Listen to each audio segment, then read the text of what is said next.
Welcome back. हम बात कर रहे हैं जमहूरी वतन पार्टी के सरबराह जनाब तलाल बुगटी साहब से, डेरा बुगटी से बराह रास्त। तलाल बुगटी साहब, क्या आपने अभी ये कहा कि ऐसा वक्त ना आ जाए कि हमें अक़वाम मुत्तहिदा से अपील करनी पड़े, आप क्या समझते हैं इसमें कितना वक्त रह गया है? ये तो मुझे बोल रहे हैं एनी टाइम, ये हालात जो हमारे हुक्मरानों ने पैदा किए हैं और एजेंसीज ने पैदा किए हैं, किसी वक्त भी अचानक ऐसा भी हो सकता है कि जी पता चला है कि अफगानिस्तान के साइड से पूरे जहाज़ों का लाइन लगा हुआ है और पैराट्रूपर्स अक़वाम मुत्तहिदा के फौजी नेटो के उतर रही है। मुझे तो ये इस हद तक और है कि हम टीवी ऑन करेंगे, पता चला कि जी तमाम टीवी रेडॉर मेडॉर पाकिस्तान के सब जैम हैं। अगर गैर मुल्की जो फोर्सेज हैं अगर बलूचिस्तान आती हैं तो क्या आप उसका खैर मकदम करेंगे? अरे भाई, मैं खैर मकदम नहीं करूंगा तो जिनको मार रहे हो वो करेंगे, जो पहाड़ों पर हैं, जिनकी लाशें मिल रही हैं, जिनके माएँ बहनें हर रोज क्या कहती है प्रेस क्लबों में, इस्लामाबाद में, सुप्रीम कोर्ट के सामने हैं, वो उनका इस्तकबाल करेंगे, वेलकम करेंगे और वो हक बजानिब होंगे।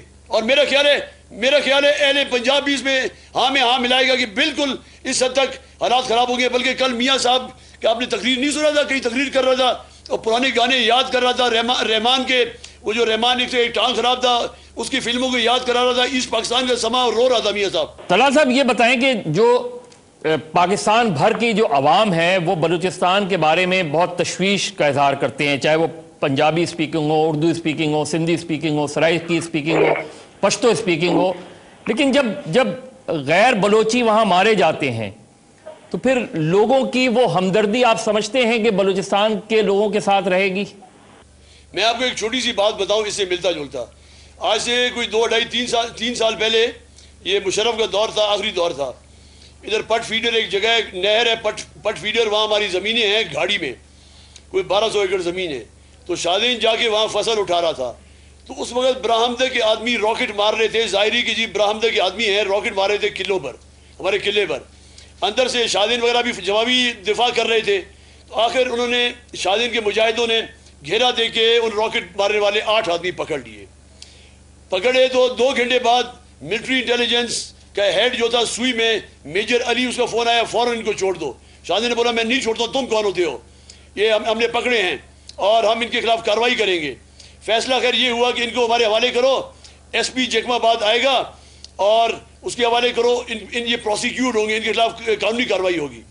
तो मैंने शादी इनको बोला ठीक है कर दो हवाले। वो रॉकेट लॉन्चर वगैरह सब दे दिए उनको, SP साहब ले गए।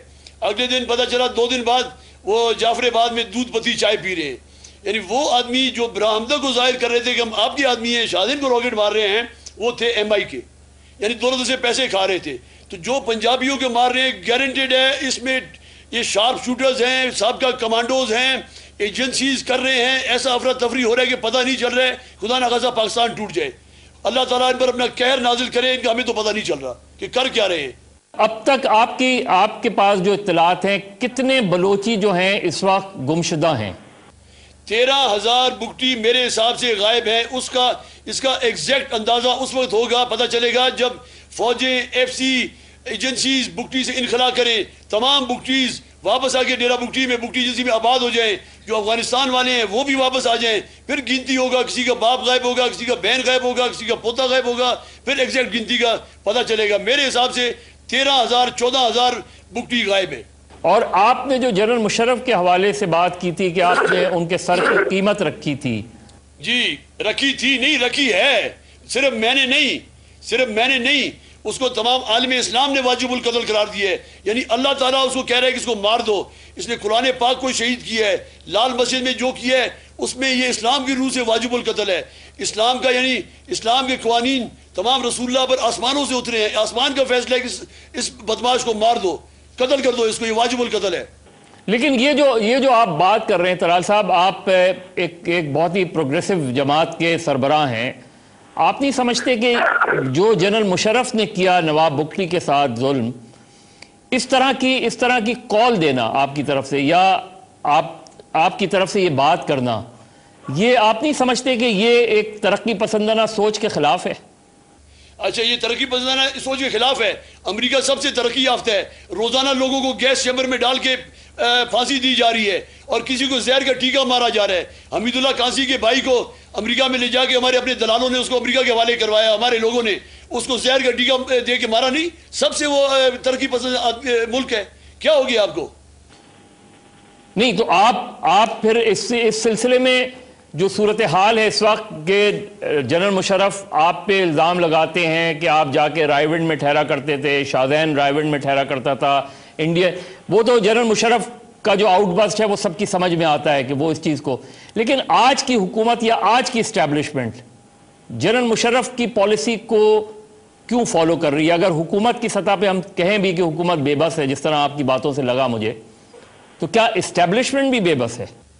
او بھائی، یہ معاہدے کے تحت ان کو حکومت ملا ہے، بے نظیر کے قتل میں زرداری، رحمان ملک، بابر، تمام جنرل مشرف شریک ہیں اور اعتبار نہیں ہے، ان سب کو پکڑو، ان کا جی آئی ٹی کرو، دو تھپڑ سب کو مارو، اگر یہ نہیں مانے تو مجھے آپ لکشمی چوک میں پھانسی چڑھا دو۔ لیکن طلال صاحب، سیویلینز آپ سمجھتے ہیں سیویلینز کا، چاہے وہ آصف زرداری ہوں، گیلانی ہوں، رحمان ملک ہوں، سیویلینز کا کوئی عمل دخل ہے پاک بلوچستان کی سیاسی صورتحال میں؟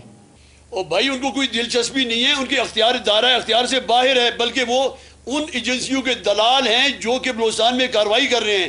جیسے پچھلے دنوں میں رحمان ملک نے بولا کہ جی ہم ڈنڈا چلائیں گے، اب بولتا ہے جی شاہدین بگٹی پر یہ ثابت ہو گئے ہیں، کبھی کچھ کہتا ہے، کبھی بولتا ہے کہ جی شاہدین کو میں نے ریسٹ ہاؤس دیا ہے۔ میں نے پہلے بھی کہہ چکا ہوں، ہاتھی کے دانت دکھانے کے اور کھانے کے، اور یہ تو ٹاپ کا ایجنسیوں کا، انہی کی وجہ سے یہ آیا ہے۔